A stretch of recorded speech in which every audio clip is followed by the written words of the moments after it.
Hello, and welcome back. It is I, Ventus. Today I will be relaying the first PEAR file.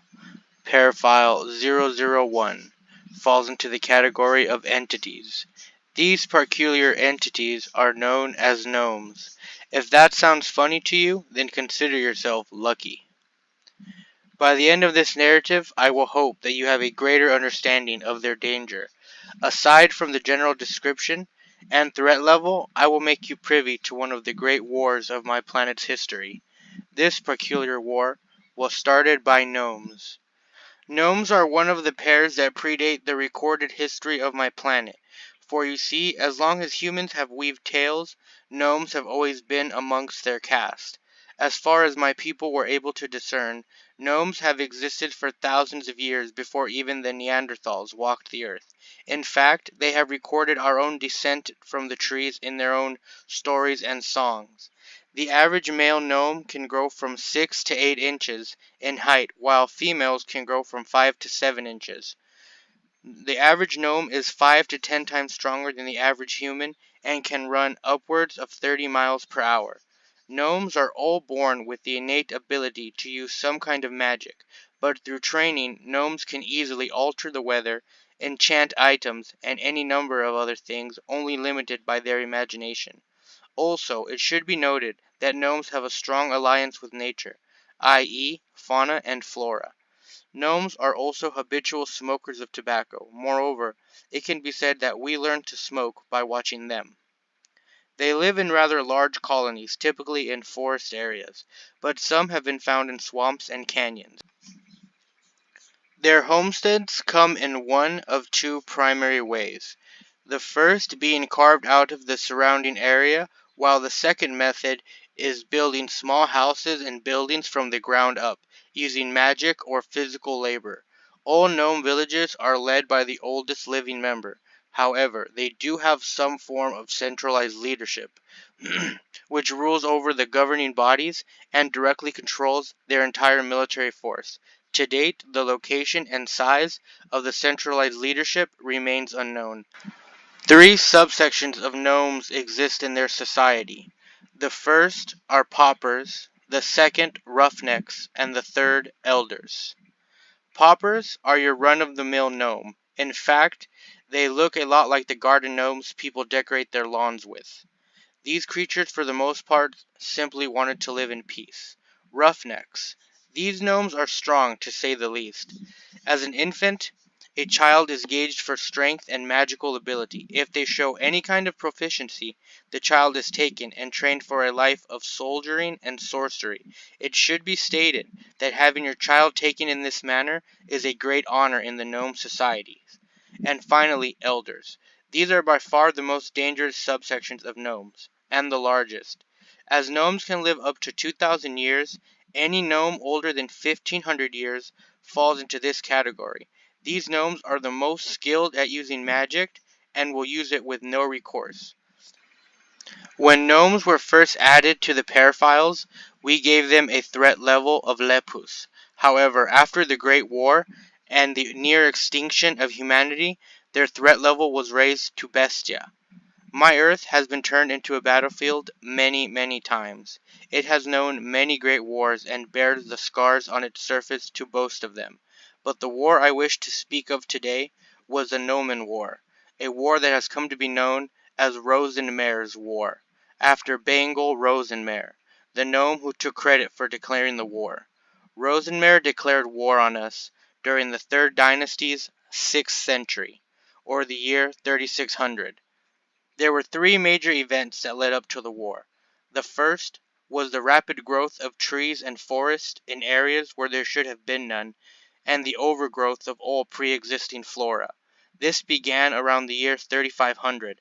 By the year 3600, the earth had been primed to give the gnomes a home field advantage in almost anywhere on the planet. The second was a massive disappearance of all caged animals and strays. In one night, every zoo, animal shelter, pound, and pet store was wiped clean. This happened only a few days before the declaration of war.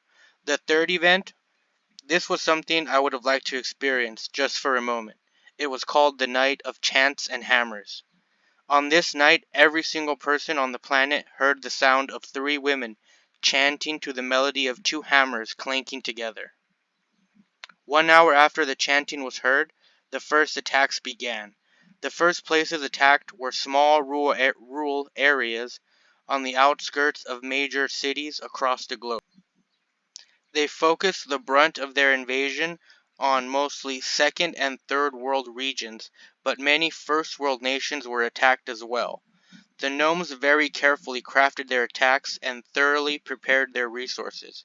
It is needless to say, that night the human race was caught with its pants down. Earlier, when I said all the animals were taken, this night is when we found out it was the gnomes who took them. They took the animals and enchanted them, turned regular dogs and cats into vicious primal beasts endowed with magical abilities. The gnomes also heavily armored these monsters in steel and bladed armor.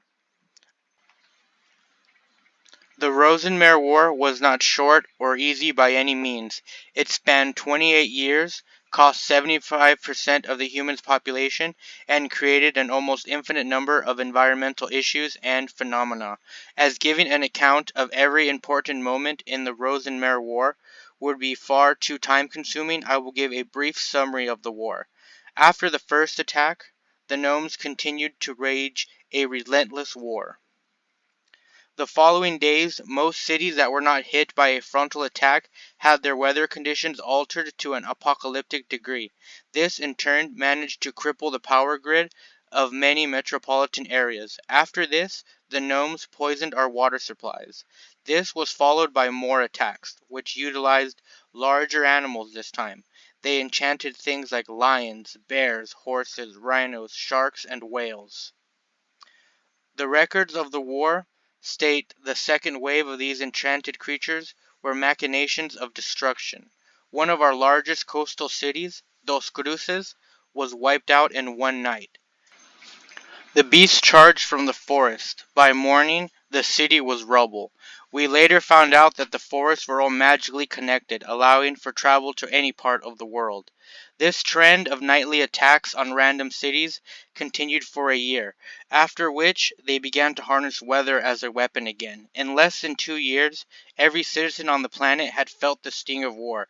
This was a blessing hidden under a mountain of curses, for it gave the government unlimited power. Their first act was to collectively save as many humans as possible. The world government strove to pack as many people into cryogenic ships and launch them into space where they would be safe. This left less than 1 million soldiers, 10,000 scientists and doctors, and 1,000 officials on the entire planet, all of who relocated to the continent of Oceania. This is where the real counteroffensive began. For you see, gnomes had magic, but we had machines. The reason they all relocated to Oceania was because it had a massive P.E.A.R armory and 3 underground cities. The first thing we did was unleash the clones. We had a 100 million-man army hibernating. In 24 hours, they were fully awakened and prepared for battle. Aside from the clone machine was already making replacements. These clones knew they were clones. After all, what's the point of making a super soldier if you can't clone him? The clones went to work with chainsaws, flamethrowers, and heavy artilleries. It took 2 years before the gnome stranglehold began to crack. Another 5 years before we began to reclaim land. After this, the gnomes sent a third wave of creatures. These things were not enchanted earthly animals.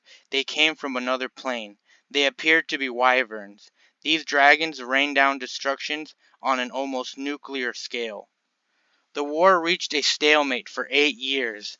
Since our year is 400 days long, that's 3,200 days of pure combat. However, all that came to an end when we unleashed the Sylvan Rex.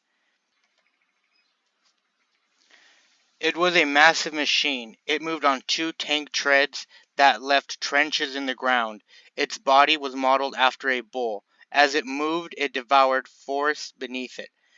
It left a massive cloud of pollution in its wake like a plume black tail. Sylvan Rex devoured forest after forest.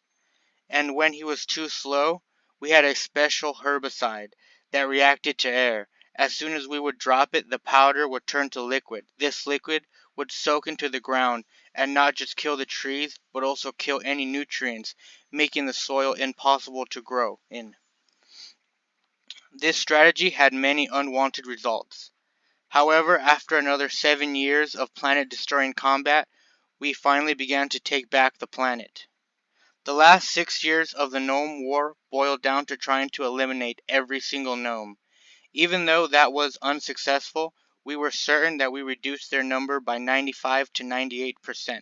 The repopulation and reconstruction of this world is a tale that must wait for another day. I will leave you with one final chant. Thank you for listening. De profundis clamavi, la cor laci de ramis ienus, per ventum habito.